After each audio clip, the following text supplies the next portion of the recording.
There were moments with the gorilla, the way he held that child, it was almost like a mother holding a baby. And there were moments where it looked pretty dangerous. I don't think they had a choice. 28 maggio 2016, Zoo di Cincinnati, Stati Uniti d'America. Era un pomeriggio tranquillo. I visitatori passeggiavano tra le esposizioni delle tartarughe delle Galapagos, i leopardi delle nevi, ma per alcuni l'attrazione principale era il Gorilla World. Tra questi c'era una famiglia, una madre con i suoi 4 figli, di cui uno di soli 3 anni. Nessuno in quel momento poteva immaginare ciò che stava per succedere, perché il bambino, in un attimo sfuggito agli occhi della madre, scalò la recinzione di sicurezza e cadde da un'altezza di quasi 5 metri nel fossato. Le grida dei visitatori riempivano l'aria quando uno dei gorilla, Harambe, curioso, si avvicinò al bambino. Il suo comportamento non sembrava ostile, ma la crescente agitazione della folla lo rendeva sempre più nervoso. A quel punto, lo zoo prese una decisione drastica. Quel giorno, il mondo ha perso Harambe, ma internet lo ha reso immortale. Harambe.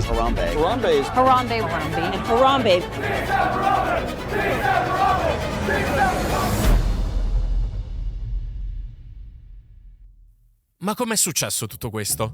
Che siete figli di internet o persone che girano a malapena sui social, avrete notato anche voi il rapporto interessante che il web ha con qualsiasi tipo di animale. Che sia vivo, morto, inventato, brutto, bello, intelligente o estinto, tutti i giorni internet ci fa sui meme, promuove ogni suo aspetto carino o cretino, tutto tranne smettere di mangiare hamburger. È un fenomeno che non accenna a diminuire. Abbiamo persino dovuto dedicare un intero video solo al rapporto che il web ha coi gatti, ma basterebbe uno scroll nella vostra galleria per trovare 250.000 foto del vostro animale domestico o una foto con una giraffa che dice non ti sei ancora iscritto al canale? Invece noi non siamo da meno. Potremmo tranquillamente guardare la cosa più strabiliante mai fatta da un essere umano e non provare alcuna emozione, ma impazzire non appena vediamo un bruchino che cammina, non so come si dice. E indubbiamente nella scala dei nostri animali preferiti non poteva che esserci il maestoso, l'unico, il grandioso gorilla. Per questo, sin dal primo momento in cui abbiamo sentito la storia di Harambe e tutto il casino assurdo che è avvenuto in suo nome, sentivamo di doverlo raccontare. Ma cosa è successo davvero? Di chi è davvero la colpa della sua morte? E cosa ha fatto scatenare internet fino a rendere Harambe un simbolo immortale? Perché quello che è successo è tra le 3 cose più caotiche che io abbia mai visto, insieme alla storia di Pepe the Frog e alla pessima gestione finanziaria del creatore. Vi giuro, la mia ossessione per i gorilla mi fa passare fasi in cui compro qualsiasi cosa con un gorilla sopra e altre in cui mi chiedo a cosa servano i soldi se marciscono sul conto. Ho persino provato a investire in banane, ma spoiler, marciscono in 2 giorni. Aspetta, scusa, ma hai provato Trade Republic? Cosa? Trade Republic è una banca e piattaforma di investimento online che ha appena lanciato il conto che ti semplifica la vita. Con un IBAN italiano puoi ricevere lo stipendio, pagare le bollette e fare shopping, tutto in un'unica app. Aspetta, e i risparmi? Non marciscono sul conto come le banane, ma guadagni il 3% annuo lordo con interessi pagati mensilmente. E non devi imparanoiarti su tasse e burocrazia, perché da oggi ci pensano loro grazie al regime amministrato. Trade Republic infatti fa da sostituto d'imposta per i propri clienti italiani, semplificando ulteriormente il loro percorso di investimento. Ed ogni volta che spendi per qualcosa di estremamente utile, con il SaveBack 1% ti torna l'1% che viene reinvestito in un piano di accumulo a tua scelta. Ah, e con la Mirror Card puoi persino vedere il gorilla che è in te. Anche Harambe approverebbe, soprattutto se spendessi i guadagni in banane. Se vuoi approfondire, passa dal mio link in descrizione o nel primo commento. Tuttavia, seppure non avessi dubbi su questi aspetti, c'era una prima domanda che non riuscivo a togliermi dalla testa.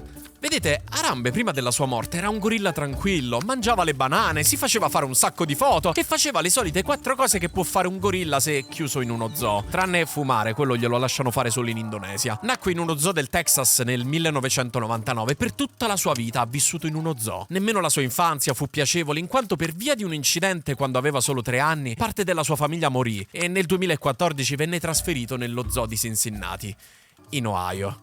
Poteva succedere ovunque, pensate. E la sua morte è avvenuta proprio il giorno dopo il suo 17° compleanno. Era un gorilla così bello che aveva guadagnato il soprannome di Handsome Harambe, ovvero affascinante Harambe, come dargli torto. I visitatori amavano la forma del suo naso a cuore e il suo nome veniva da una vecchia canzone di Rita Marley, chiamata proprio Harambe, che in Swahili significa lavorare insieme e aiutarsi a vicenda. Una definizione che avrebbe assunto presto un ironico significato. Quindi, esattamente come per me me la sua storia potrebbe farvi sorgere una domanda. Harambe era un gorilla come tanti, conosciuto solo nella piccola comunità di Cincinnati. Come ha fatto a catturare così tanto l'attenzione al punto da finire su una statua a Wall Street in America?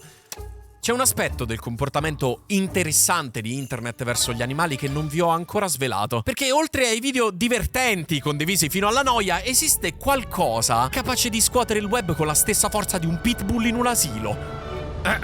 2008. Un ragazzo si riprende mentre maltratta il suo gattino indifeso e carica il video su YouTube. Il web lo individua, contatta ogni utente di Facebook della sua città per informarlo di ciò che ha fatto e infine lo fa finire in tribunale. 2010. Una donna frustrata getta un gatto nella spazzatura. Viene identificata, riceve migliaia di minacce di morte e stranamente su Facebook diventa virale la frase "Mary Bale è peggio di Adolf Hitler". 2014. Due ragazze si filmano mentre fanno del male a una piccola tartaruga. Vengono subito identificate, i loro dati personali, numeri di telefono e indirizzi vengono diffusi online e finiscono schedate grazie ad una segnalazione delle agenzie governative. Non c'è nulla che faccia arrabbiare internet come fare del male ingiustamente ad un animale. Per questo motivo la reazione seguita alla morte di Harambe era quasi prevedibile.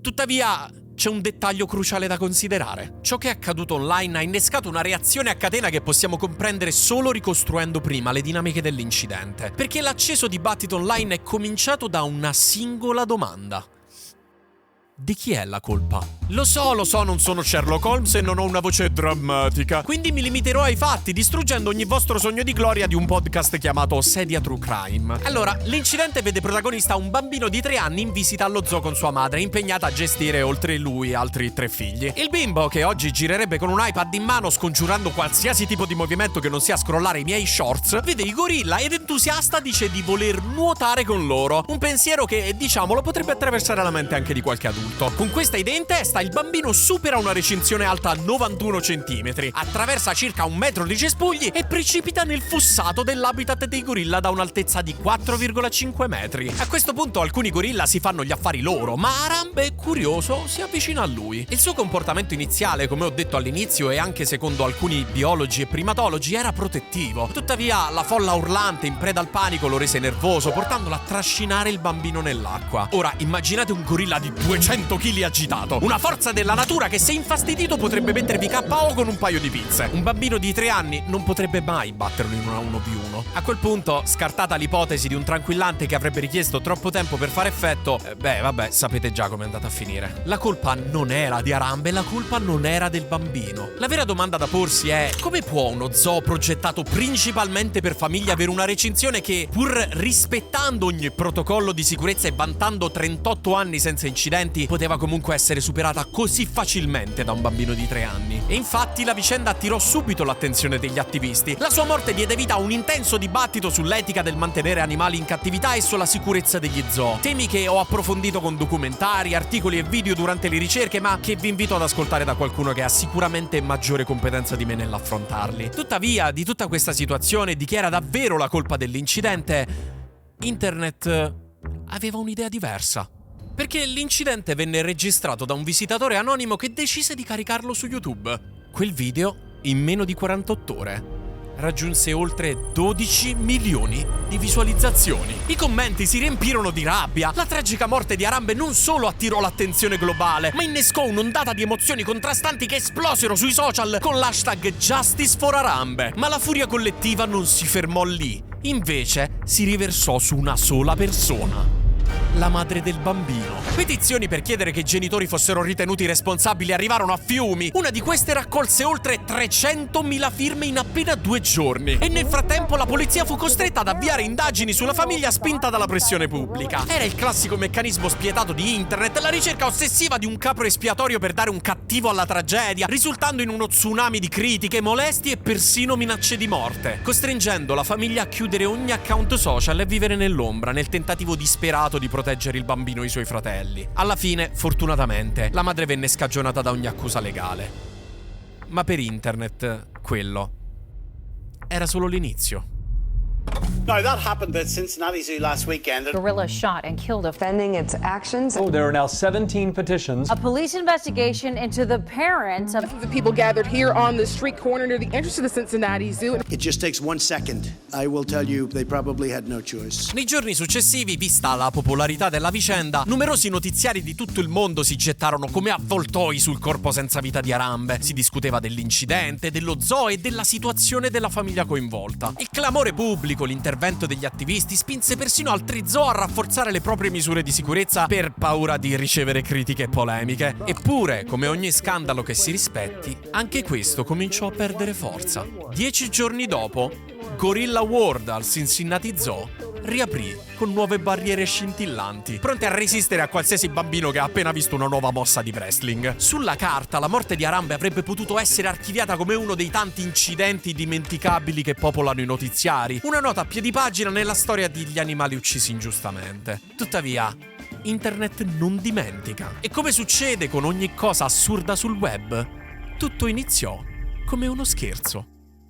Alcune pagine sull'allora Twitter iniziarono a ironizzare sul dramma mediatico intorno alla vicenda di Harambe. Non si trattava di sostenere la causa, bensì di prendersi gioco di chi trasformava la morte di un gorilla in una questione di Stato. C'era chi sosteneva che avrebbero dovuto sparare alla madre del bambino invece che Harambe, e chi difendeva il gorilla come se fosse un martire, dimenticando che a rischio c'era la vita di un bambino di 3 anni. I primi meme inserivano Harambe accanto a celebrità scomparse nel 2016. Riposa in pace Prince, riposa in pace David Bowie, riposa in pace Muhammad Ali e ovviamente riposa in pace Harambe. E sapete come funzionano i meme? Quando qualcosa piace viene condiviso, rielaborato, riproposto. Così, pian piano, internet innescò una reazione a catena impossibile da fermare. Avete mai sentito dire che più ripeti una cosa, più quella diventa reale? Più immagini e meme raffiguravano Harambe in paradiso, più aumentava la retorica dietro la sua uccisione ingiusta, più nelle persone si sviluppava un senso di appartenenza. Con quelle immagini, con quei meme non si stava semplicemente scherzando sulla sua morte, ma si condivideva un lutto comune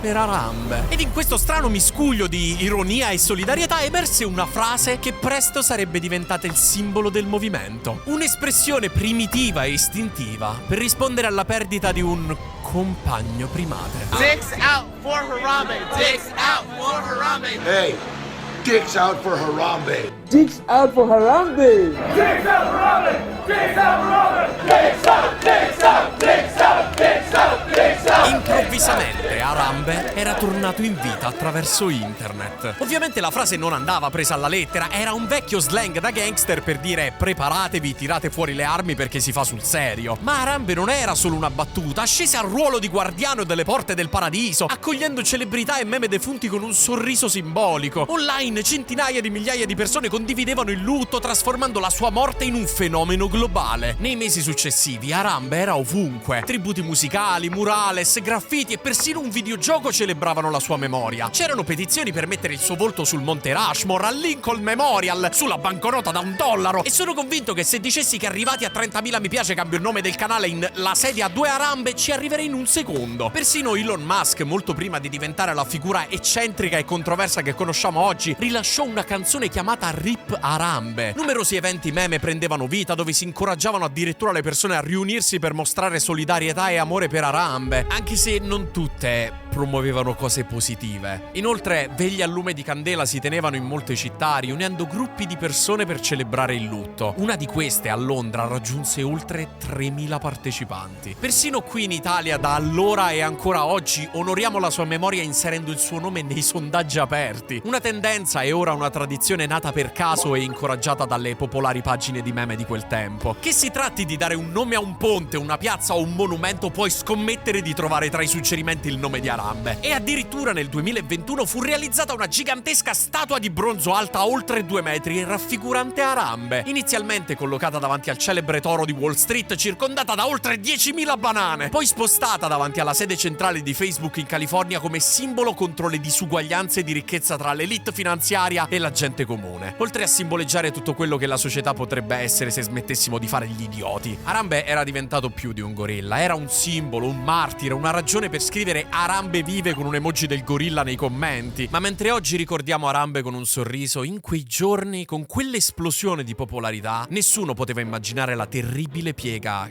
che stavano per prendere gli eventi. Perché tra tutte le cose belle c'è stato invece qualcuno che ha usato Harambe in modo totalmente opposto allo spirito positivo che aveva diffuso fino a quel momento. Sono iniziati a spuntare meme che facevano riferimenti alla brutalità della polizia, non per fare denuncia sociale, no, solo per tirare paragoni ridicoli e razzisti con la famiglia del bambino o con atleti e celebrità. Ed è qui che le cose hanno cominciato a prendere una piega bizzarra. Perché tra le iniziative in onore di Harambe cominciarono a saltare fuori eventi che invitavano a suicidarsi per Harambe. Che sì, ovviamente erano battute, ma nel momento in cui venivano prese nel mucchio di cose negative dai media non suonavano così divertenti al pubblico. E lo zoo di Cincinnati nel frattempo cercava disperatamente di tirarsi fuori dal caos, ripetendo che stavano ancora cercando di guarire dalla perdita di Harambe e che non apprezzavano nessun tipo di meme e di iniziativa al riguardo. E cosa ha fatto internet? Esattamente il contrario. Un hacker, in un atto di giustizia sociale del tutto opinabile, ha preso il controllo dell'account Twitter del direttore dello zoo postando hashtag e battute su Harambe. Il caos che ne è seguito ha costretto lo zoo a chiudere i propri account per settimane, mentre i media cominciavano a dipingere ogni iniziativa legata ad Harambe come qualcosa di negativo. Eppure, contro ogni previsione, è sopravvissuto. Perché il meme era troppo grande, troppo positivo per essere monopolizzato da un gruppo solo. Per molti quel semplice gorilla è stato un modo per incanalare il caos assurdo che è stato il 2016. Una valvola di sfogo che ha reso Harambe immortale. And like I said, if I could meet him in heaven and say, Harambe, look what happened after you took off, it would just be the neatest conversation. It's like, oh, I think Harambe would love it. I think he would just be so happy. He would smile really big for that.